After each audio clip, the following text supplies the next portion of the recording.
Moikka, mä oon Maiju. Ja mä oon Heta. Ja tämä on Open Kahvitauko. Tämän päivän jaksossa ajateltiin, että käytäisiin vähän läpi sitä opetuksen sitä peruspulmaa, että oppijoita on monenlaisia, tuen tarvetta on paljon, aikaa ei ehkä niinkään. Miten löytää aikaa kaikelle ja sitten, että saisi mukaan sitä sellaista toiminnallisuutta ja digiä. Ja siinähän semmoinen hyvä tiivis paketti varmaan nyt sitten tulossa. Siis varmaan aika semmoinen, ajattelisin, että itse ainakin tunnistan sen probleeman, että tuntuu, että on vähän niin kuin kiire, mikä ei ole yhtään ihana tunne viedä sinne niin kuin luokkaankaan tai siinä omassa työssään. Ja sitten meinaa olla, että sitä aikaa ei ole. Koen itse, että se koskee siis ihan sitä niin kuin oppituntityöskentelyä, että ei meinaa ehtiä kaikkea sitä, mitä haluaisi ja pitäisi. Ja toisaalta myös sitten se, niin kuin se oma työaika kokonaisuutena. Että niin kuin joku suunnitteluaika tai joku semmoinen, niin se mun mielestä koskee ehkä niin kuin molempia. Joo, tulee se semmoinen, että syksyllä selaa oppikirjaa ja katsoo, että tätä asiaa on ihan sikana ja vähän rupeaa hikeä puskee pintaan ja sitten onneksi kuitenkin jossakin vaiheessa yleensä muistaa, että se oppikirja ei sitten olekaan yhtä kuin ops. Joo, ja se on ehkä semmoinen niin kuin yksi niitä isoja ohjenuoria, mitä me yritetään muistaa, noudattaa, että ollaan löydetty aika kivoja tapoja, millä me pystytään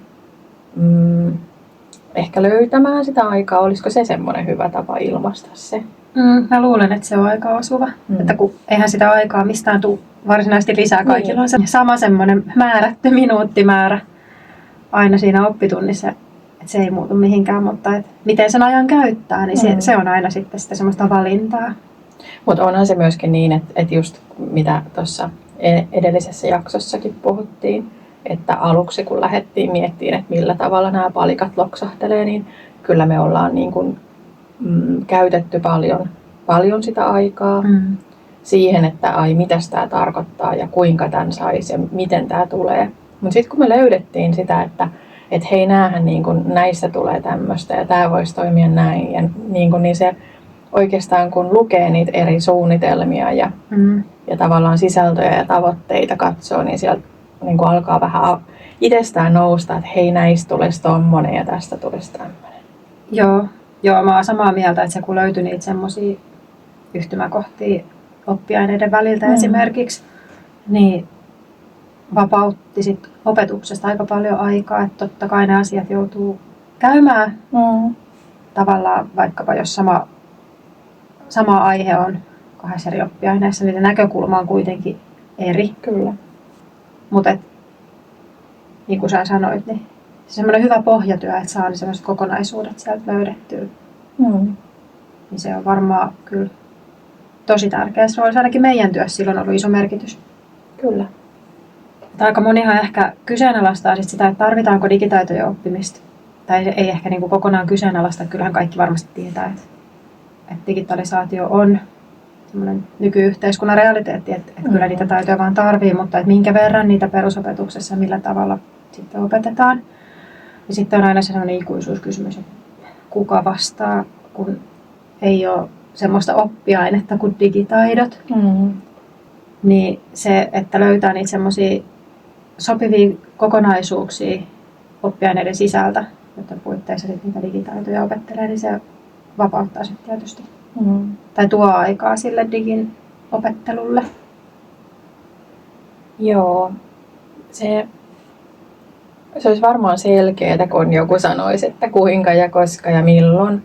Sitten toisin päin ehkä ajattelen itse, että se semmoinen pedagoginen vapaus koskee ehkä nimenomaan just sitä, että kuinka ja miten ja milloin. Mutta sitten näkisin tosi tärkeänä sen, että päästäisiin siihen, niin kun, että tehdään niitä asioita, käydään niitä taitoja läpi, mitä tulevaisuudessa lapset ja nuoret tarvii. Päästäisiin siitä, että kenen vastuulla tai pitääkö. Ja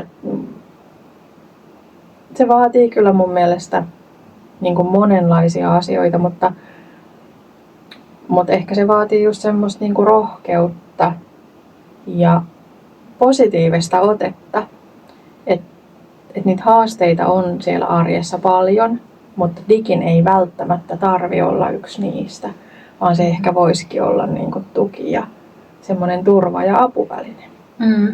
Joo, mä oon ehdottomasti samaa mieltä ja sitten jotenkin se oma asenne vaikuttaa kauhean paljon siihen, että millaisena sen digin siellä arjessa kokee. Että jos mä ajattelen, että tää on nyt kauhea taakka ja rasite ja miten mä tätä ehdin ja miten mä osaan, niin kyllähän se varmaan niin on, että sit se on aika rankkaa.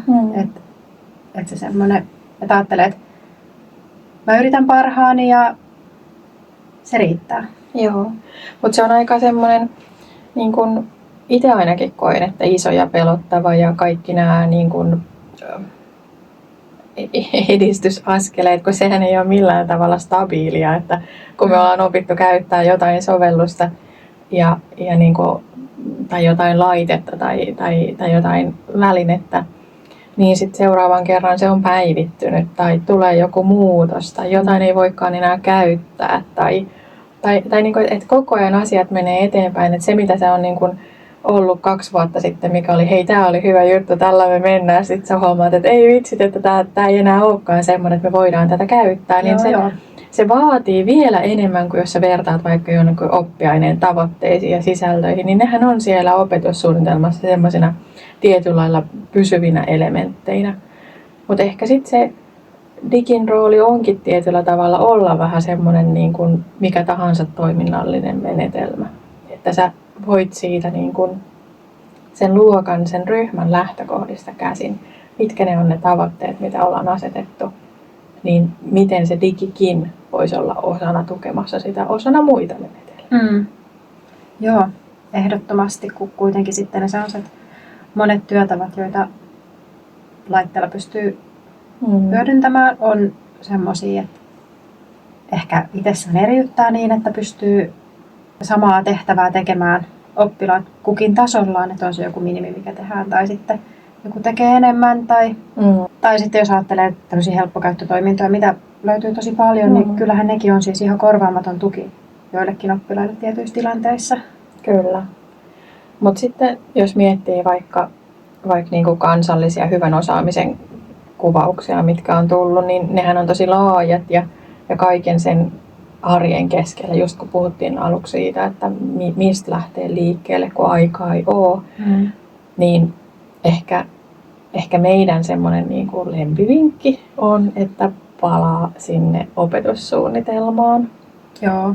Koska sieltä ehkä niin kuin ajattelisin, että löytyy niitä sekä työkaluja ja vinkkejä siitä, että mihinkä suuntaan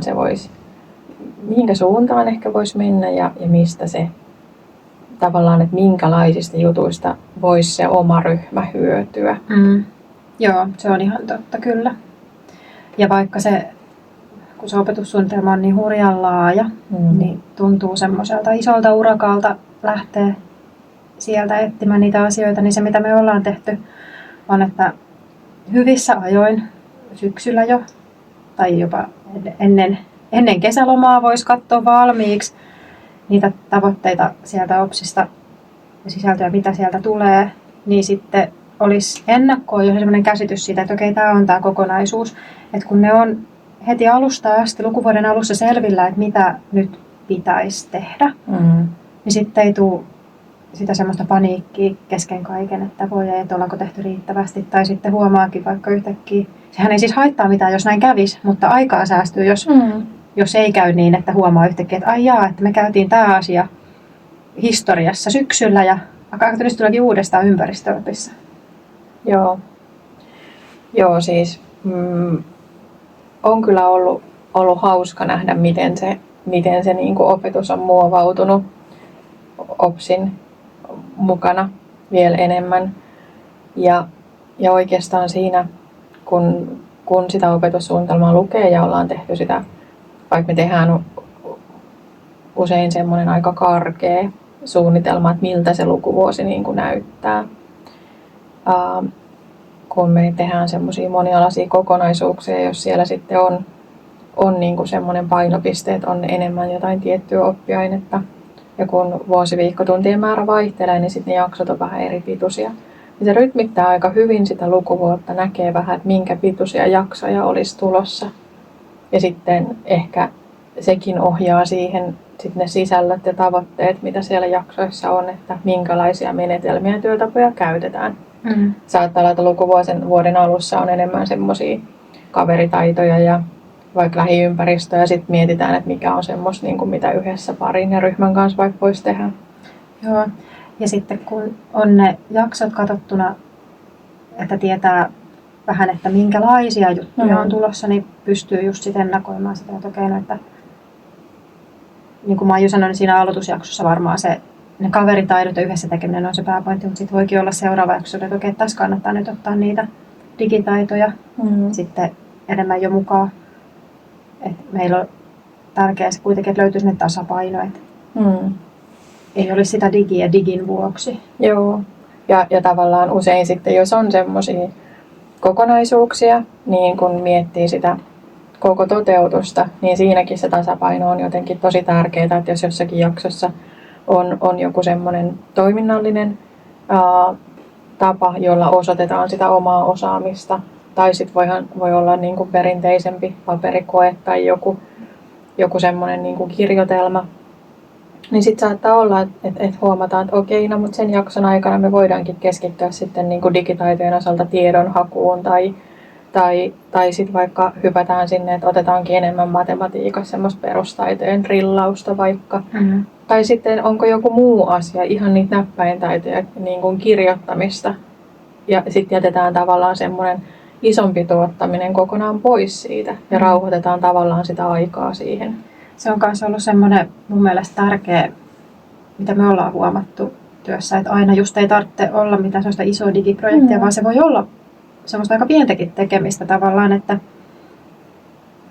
kun ainakin joskus aikaisemmin muinaisina aikoina on voinut olla niin, että aina kun tehtiin tietokoneella, niin sit piti tehdä joku iso projekti. Esitelmä tai joku video vähintään. Niin. Ja sitten kun ajattelee, että mitä kaikkia digitaitoja sellaisen tuottamiseen tarvitaan, niin sehän on aika paljon jo. Valtavan iso homma, että siihen menee aikaa ja oppilaat ei välttämättä ehkä ole niitä kaikkia taitoja, mitä tarvitaan. Niin sitten näiden tämmöisten sijaan voikin keskittyä siihen, että tekee just pienemmin.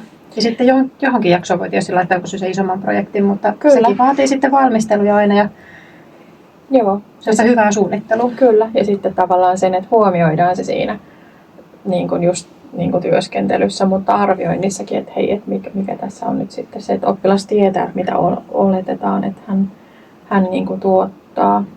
Kun sä sanoit siitä, että ei aina tarvitse olla isoa, että voi olla pientä, niin se on tosi hyvä pointti ja sehän koskee ihan niin kuin sitä oppituntiakin. Et mehän ollaan aika paljon menty siihen, että ei niin kuin välttämättä ole tarve, että ollaan koko tunti sillä laitteella. Siinä on haasteita, jos pitää hakea laitteita ja jostain muualta ei ole omia laitteita, niin tavallaan menee sitä aikaa. Mutta toisaalta mä koen, että kun sen rutiinin harjoittelee, niin se sujuu jo paljon nopeammin. Ja tavallaan sitten sä totut oppilaiden kanssa siihen, että hei, tällä tunnilla tehdään nyt nämä asiat ja ollaan käyty ne läpi ja nämä on ne menetelmät, mitä me käytetään ja sitten se digi on yksi niistä. Ja silloin mä kuitenkin saan esimerkiksi palautukset tosi helposti tai oppilaat pääsee harjoittelemaan vaikka niitä kertotauluja tai jotain, mutta se ei ole koko tunti, joka on ajateltu, että menee välttämättä siihen. Ja tuossa just kun sä mainitsit on, että jos joutuu vaikka laitteita hakemaan, niin sellaiset rutiinit, että nekin joutuu tietysti opettelemaan, mutta sitähän voi ottaa jonkun sellaisen jakson, että aina maanantain toisen tunnin alussa haetaan se oma lainalaite, että jos on vaikkapa niin, että oppilas aina lainaa samaa laitetta tai lainaa eri laitetta, mutta aina oppilas hakee sinne toisen tunnin alussa sen laitteen ja menee omalle paikalle istumaan ja sitten tekee vaikka sitä samaa tehtävää, että sisältö voi tietysti muuttua, mutta tehtävätyyppi olisi vähän sama, että toiston kautta siihenkin tulee sitä rutiinia, että joo, se joutuu harjoittelemaan, mutta aika äkkiä se kuitenkin yleensä mun mielestä onnistuu. Joo, mutta kyllä me ollaan niin kuin ehkä myös hoksattu semmoinen, että varsinkin jos on lainalaitteet käytössä, niin on tosi kätevä, jos pystyy varaamaan ne niin, että ne on käytössä vaikka 2 tuntia. Se tuo heti joustoa siihen, että sit sä voit siellä ryhmän sisällä, että voidaan tehdä vähän omaan tahtiin, että jos aloitetaan jollakin lukutehtävällä tai jollain kirjallisella tehtävällä ja sitten siirrytään digiin, niin tavallaan oppilaillekin tulee sitä aikaa siihen vähän enemmän. Mutta se ei ole aina mahdollista, mutta se on niinku semmoinen, mikä kyllä myös rauhoittaa vähän sitä, että ei ole kiire siinä työskentelyssä. Ja tärkeää varmaan just, että löytyy ne semmoiset siihen omaan kouluun ja siihen, että mikä se laitetilanne on ja missä luokka fyysisesti sijaitsee ja näin niin semmoiset, että mitkä rutiinit siihen toimii parhaiten. Mutta ei ole mitään sellaista yhtä oikeaa mallia. Että se on jotenkin ehkä vapauttavaa huomata, että voi tehdä monella tavalla. Joo, ehdottomasti. Ja just niin kun se tasapaino siinäkin kaikessa tekemisestä. Vähän niin kuin sekin, että harvoin suunnittelee niin kuin semmoista päivää, että on pelkästään vaikka ryhmätyötä tai semmoista toiminnallista, joka vaatii paljon liikettä. Niin ei se välttämättä ole se koko päivän niin kuin semmoinen. Se on aika rankkaa, jos on koko ajan sitten jotain tiettyä. Niin ehkä siinä digissäkin just se, että miettii sen, että mikä se on se, mitä me nyt tavoitellaan tässä, mitä oppiainetta, mitä asian oppimista se tai niin kuin sisällön oppimista se tukee. Ja sitten sitä kautta lähtee pienesti tai joskus vähän isommin. Joo, kyllä. Se on juuri näin. Ja sitten se sellainen myös käytännön kautta huomattu, että joskus sitten joutuu ehkä ottamaan semmoisia pätkiä, että ei ole sitä digiä. Että kyllä meillä on ollut digipaastoa joskus, kun on ollut ensin pienesti digiä ja sitten on ollut isosti digiä ja vaikka tosi isostikin ja todettu, että okei, nyt pidetään paussi kokonaan. Että pysyy se semmoinen hyvä tasapaino, ettei tarvi aina olla digiä. Eihän se ole mikään itseisarvo. Ei. Sitten semmoinen, mikä kanssa mä ainakin kipuilin kauan ja edelleen välillä tulee semmoinen, että kun on paljon semmoisia toiminnallisia tehtäviä, sekä digitaalisia että muunlaisia, joista ei jää semmoista mitään pysyvää jälkeä vihkoon, tai jos on joku työkirja, niin ei olekaan siellä jostain aiheesta tehtävät tehtynä. Niin me ollaan sitä monesti puhuttu, että se on niin ihana huomata, että ei tarvitse kaikesta aina jäädä sitä semmoista kynä- ja paperidokumenttia. Se on ihan ok, jos tehtäväkirjassa on joku sivu tyhjänä. Se oikeastaan jossakin vaiheessa huomattiin just sitä niin kuin aikaa ja mistä niin kuin siellä tavallaan oppilaiden kanssa, että kun tehdään just jotain toiminnallista ja just sitä digiä. Ja sitten tulee se semmoinen, että no annetaanko me sitten niin kuin kotitehtäväksi nämä vai pitääkö nämä ehtiä tehdä tunnilla vai mikä se on. Se on ihan totta. Että jotenkin se semmoinen niin kuin ajatusmuutos, että tätä asiaa me ollaan harjoiteltu nyt eri tavalla. Oli se toiminnallinen tapa, mikä vaan sitten.